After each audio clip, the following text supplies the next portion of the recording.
Hello, in this video I'm going to show you how to add DIY harnesses to your Cricut loom.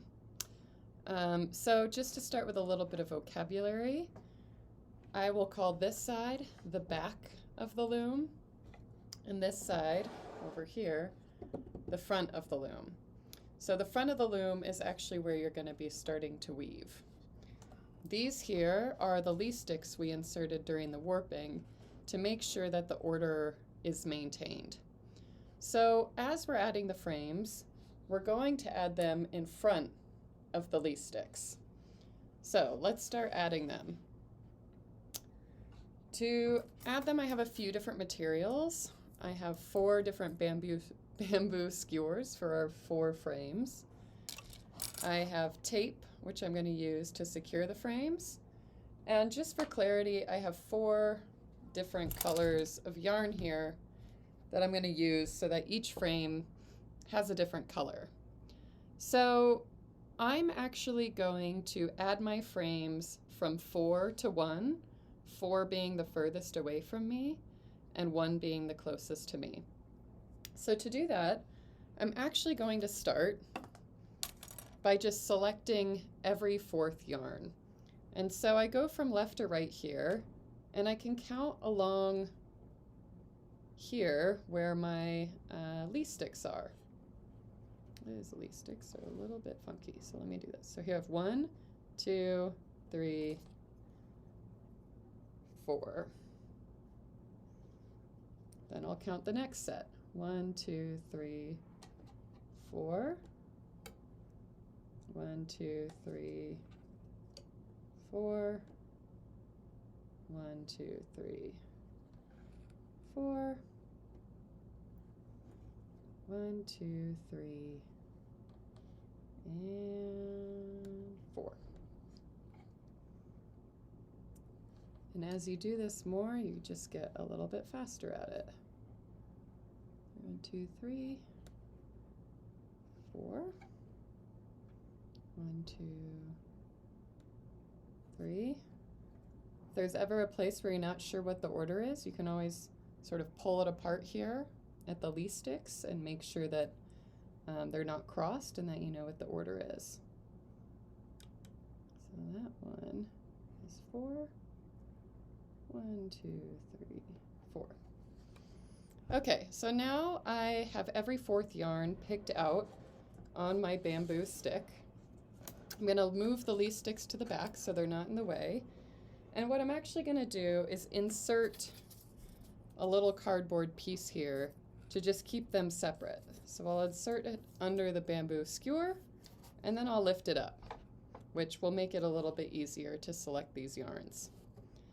Next, what I'm going to do is make what's called a string heddle. So I'm going to tie a string to my bamboo skewer. I'm going to loop it around every single warp, and then I'm going to tie the end back to the skewer. This is similar to what we did in the book loom weaving. The critical thing about making a string heddle is you want about, let's see, 3 inches between your warps and the heddle, and that'll give enough space for the shed to form. The other thing is you don't want your tension super duper tight, otherwise it kind of pulls the string heddles out of shape. So what we might do is actually loosen our tension just a little bit while we're doing this. Not a lot, but a little bit. Okay, so let's start with our string heddle. I'm going to pull out kind of a long length of this red, and I'm going to start by tying it. This is harder to do on video.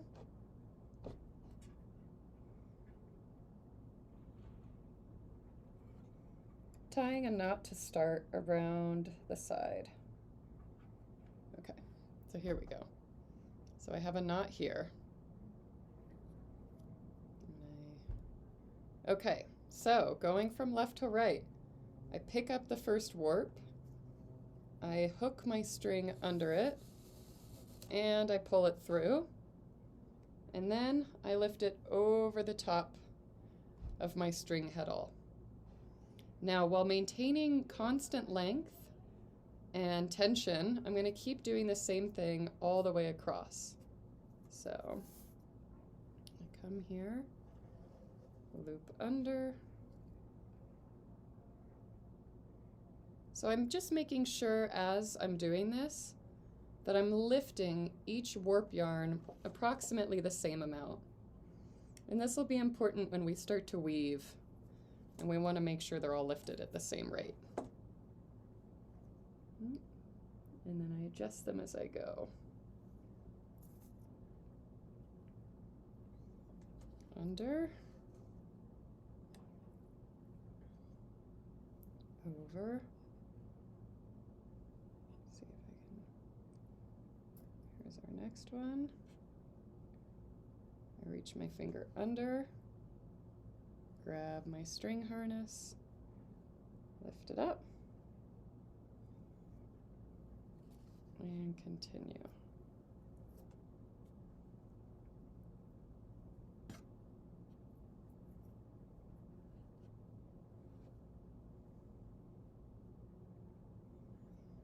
Okay, so this is my last one.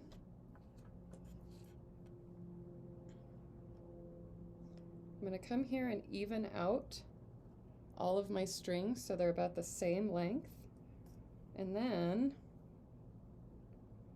I'm going to tie on to the end here. I'm just going to do a little wrap around to make sure it's secure.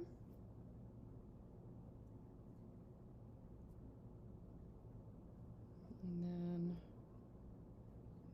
I come through and tie a knot at the end. Okay, so this is my first string heddle. I'm going to actually even out the length just a little bit, make sure they're all pulling up at the same rate. And I do that by kind of scooting the string across. Looks like I'm not pulling this as much as I'd like to, so I'm actually going to undo this and tie it a little bit tighter.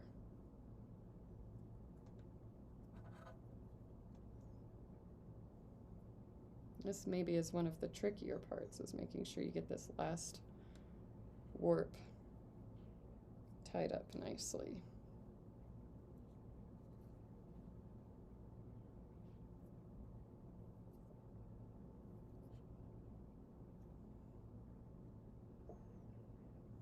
Okay.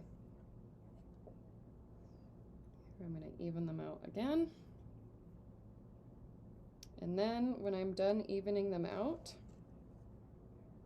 which I do by just sort of moving the string so they're all lifting up the same amount,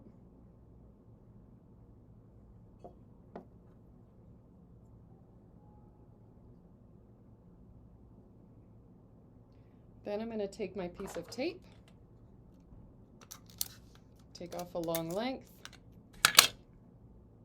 and tape it to the top. And this is going to hold all of my strings in place so I don't lose them while I'm weaving. Okay, so our first frame is done. And you can see we can move this all around. It's in front of the least sticks. It's behind where the weaving area is. And so now I can actually start on my next frame. So this will be frame number 3. So I'll pull that all the way to the back. I'll retension a little bit because it's easier to count under tension. And I can count in 2 ways. One, I can always just grab the one that's next to the 4th here, or I can just go ahead and count from scratch, which is actually what I prefer to do. So again, I'm going to maybe pull my least sticks up so I can see them. I'm going to pull my 4th frame behind where the 3rd frame is going to go, and I'm going to start counting. So 1, 2, 3, 1, 2, 3, 1, 2, 3, 2, 3, 2, 3.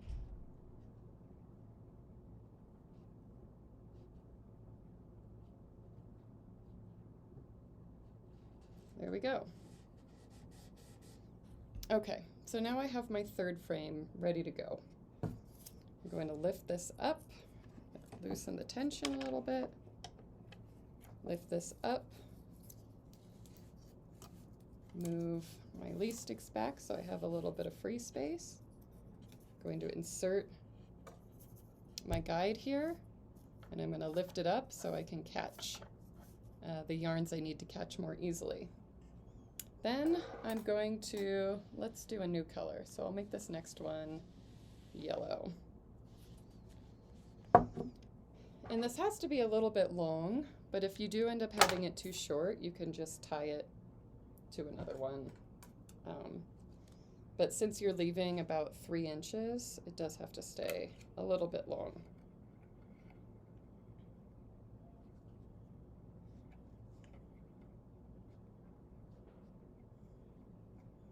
Okay, so I've tied the starter point now, and now I can start looping through. So I grab under, I loop my string harness, and then I come over the top, and then I do the next one.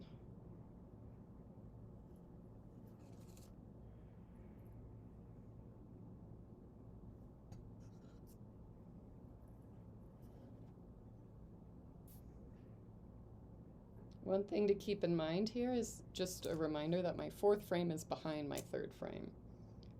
If you do get the order mixed up, you can account for it later, but sometimes easier when they are in order.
There we go.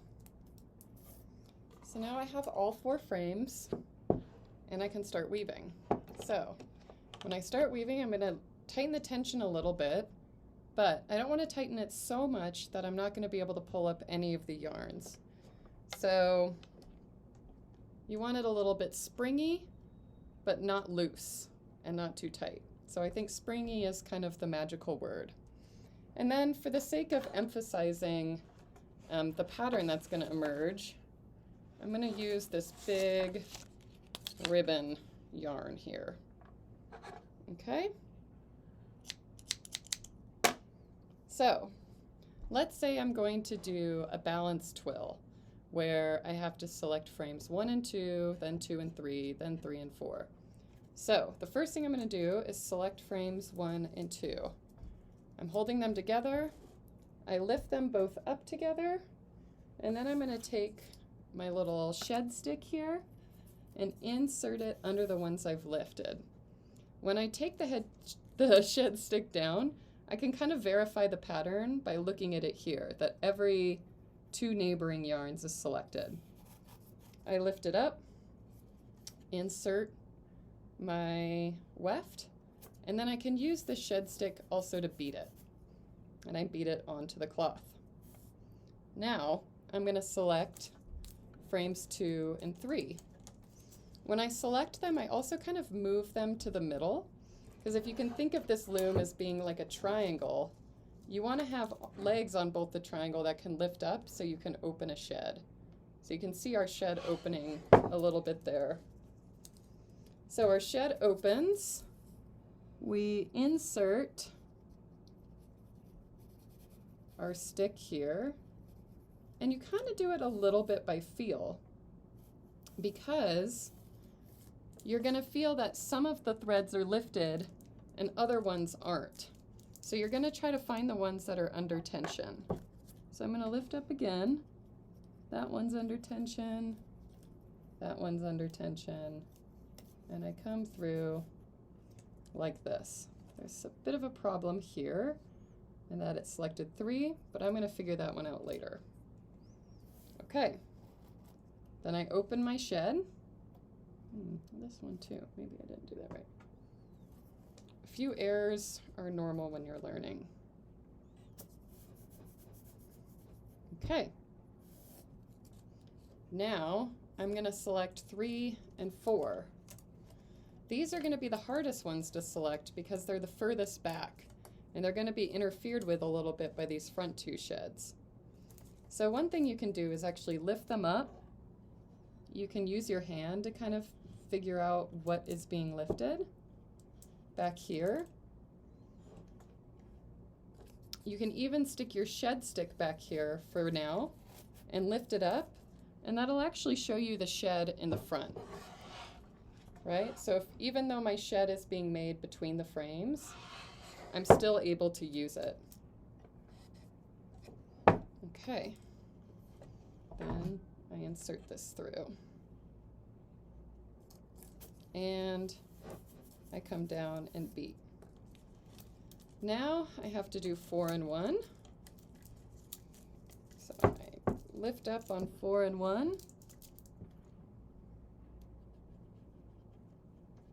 You can kind of feel out a little bit. Put it in the middle. I look through my shed on the side. Make sure the ones I'm getting are lifted. There we go. Again, not a perfect selection. I could manually go through and change it, but I think getting the gist is important enough. And then once you weave a few rows at the beginning, you'll be able to kind of get a better selection later on. So your first rows are always just kind of getting started rows. And beat. Okay, so that's the general process. If we want to weave something like tabby, we can select frames 1 and 3, insert our shed stick,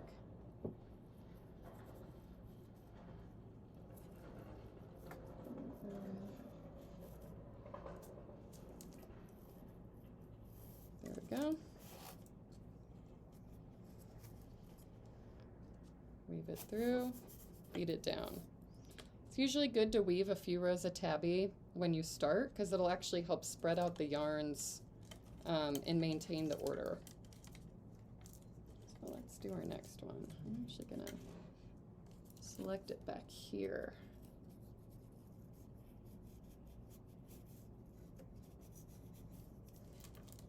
Okay.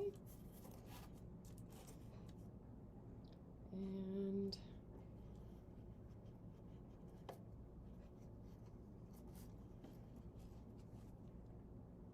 all right. And B. All right, that is weaving with sort of DIY harnesses on a Cricut loom. The last thing I'll show is that as your weaving builds up, your job is going to be easier the more space you have here. So don't be shy about releasing the tension in the back. So releasing this knob here, unrolling a bit of warp, and rolling your yarns forward. Look, I can even come more. This will make your sheds bigger and easier to follow. Okay. If your yarns are really kind of mixed up like they are back here, go ahead and use your leaf sticks to kind of jiggle it back and enforce the order.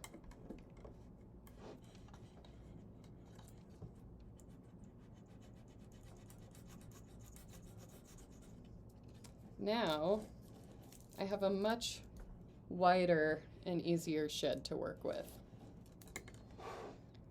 Okay, enjoy, good luck, happy warping.